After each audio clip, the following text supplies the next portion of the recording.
Hola, hoy hablaré de una de mis novelas favoritas que es Eso, de Stephen King. Mencionaré 3 escenas que no han sido adaptadas hasta ahora ni a la miniserie de los 90s ni a las 2 películas que recientemente aparecieron. Entonces haré un breve resumen de cada acontecimiento y luego haré una lectura sobre esa descripción de eventos muy interesantes de la novela. Pero antes les quiero contar algo que me ha hecho muy feliz recientemente, y es que se han publicado algunos de mis poemas en la revista virtual Blanco Móvil. Entonces voy a dejar en la caja de descripción el enlace para esa página por si quieren verlos.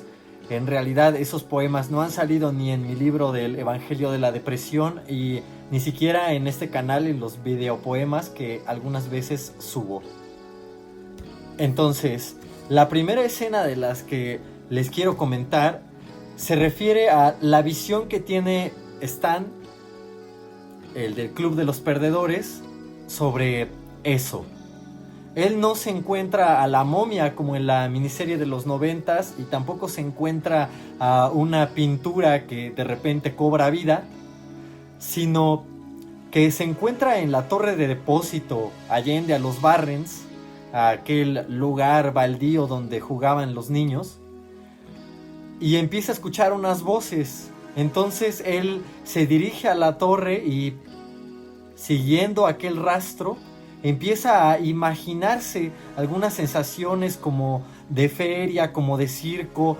Empieza a escuchar el organillo, a percibir los aromas que acontecen en los dulces que venden en los circos y en las ferias. Pero poco a poco se da cuenta de que es una trampa. La trampa de Pennywise aquí es mostrarle a los niños muertos, los niños asesinados por el payaso, pero que resultan ser el mismo monstruo. Entonces están siendo perseguidos por estos zombies. Busca escapar de la torre, pero se queda encerrado. Y ahí realiza una especie de conjuro invocando nombres de aves, que eso sí aparece en la miniserie de los 90s. Y así es como se logra librar de la muerte. Pero aquí lo más hermoso de la escena es cuando él describe cuáles son esas secuelas psicológicas que le dejan esa visión traumática.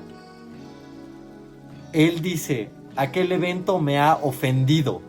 Y esa palabra, la ofensa, le da un significado muy particular y muy profundo a Stan, porque dice que la ofensa significa cuando uno logra presenciar algo que se sale de todas nuestras expectativas, algo irracional, algo más allá de nuestras categorías y de nuestras ideas para entender la vida. Y esto me remite a un concepto que le llamo el terror metafísico. O sea, el terror metafísico es cuando lo que nos da miedo no es ni una persona y no es tampoco un fantasma, un simple monstruo, sino que nuestra realidad se vea trastornada. Lo que entendemos por realidad se deshace, se rompe. Y esa es la belleza de aquella escena, que desgraciadamente no se ha podido adaptar en ese sentido tan poético. Quizás por esa diferencia que hay entre el lenguaje literario y el lenguaje del cine. Bueno, entonces les leo ese fragmento. ¿Hay alguien aquí?, preguntó Stan. No hubo respuesta. Tras una breve vacilación, avanzó un paso para ver mejor la angosta garganta de la escalera. Nada. Richie habría dicho que aquello era Ciudad Escalofrío. Se volvió para salir y entonces oyó música. Era débil, pero la reconoció. Música de organillo. Inclinó la cabeza para escuchar. La arruga de su frente comenzó a borrarse. Música de organillo, claro, la música de los carnavales y las ferias. Conjuraba recuerdos tan deliciosos como efímeros. Palomitas de maíz, algodón de azúcar, buñuelos fritos, repiquetear de cadenas en atracciones como el gusano loco, el látigo y las tazas. Vio sombras bamboleándose en la pared.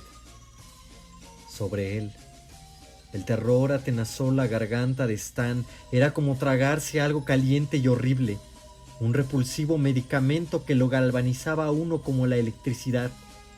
Las sombras lo provocaron. Los vio solo por un momento. Tuvo apenas ese breve tiempo para observar que eran dos, que iban encorvados y con aspecto antinatural. De pronto comprendió que la muerte estaba allí, que la muerte iba por él y que huir era imposible. Por la escalera cayó un súbito torrente de agua. Ya no se olía a maíz tostado, ni a buñuelos, ni a algodón de azúcar, sino a podredumbre mojada. Era el hedor de un cerdo muerto que ha estallado en una furia de gusanos en un sitio apartado del sol. ¿Quién está allí?, aulló.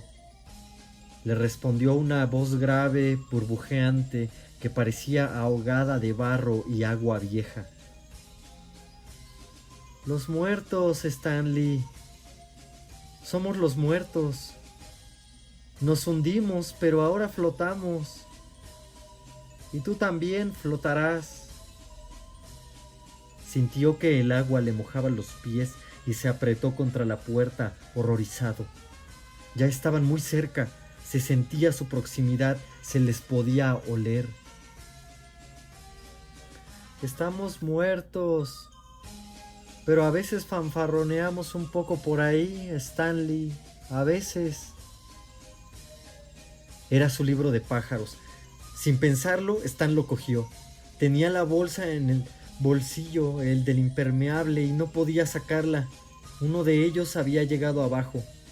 Se oían sus pasos arrastrados en el pequeño vestíbulo de la entrada.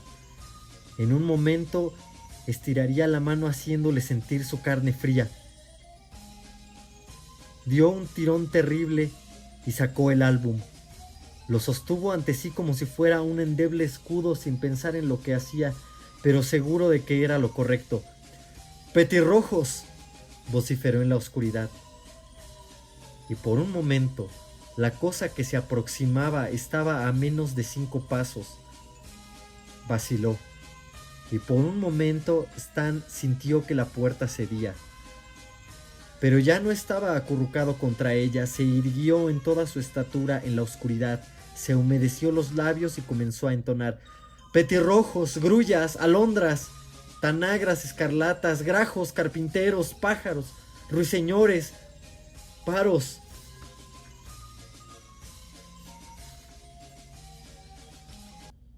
Quería decirles que esos niños muertos, los que habían bajado por la escalera de caracol en la oscuridad, habían hecho algo peor que asustarlo. Lo habían ofendido.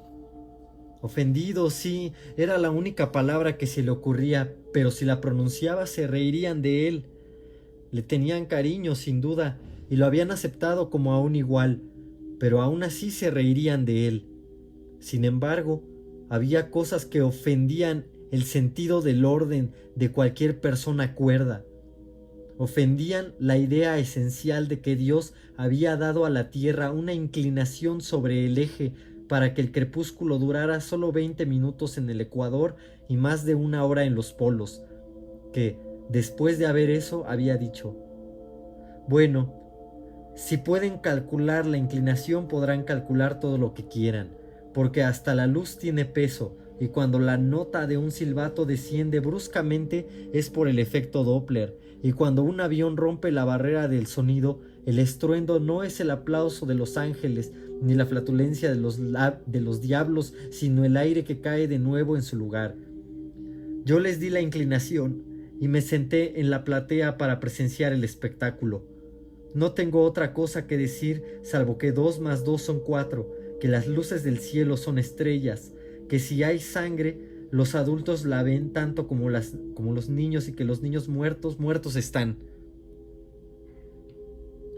Se puede vivir con el miedo, habría dicho Stan, si hubiera podido. Tal vez no eternamente, pero sí mucho tiempo.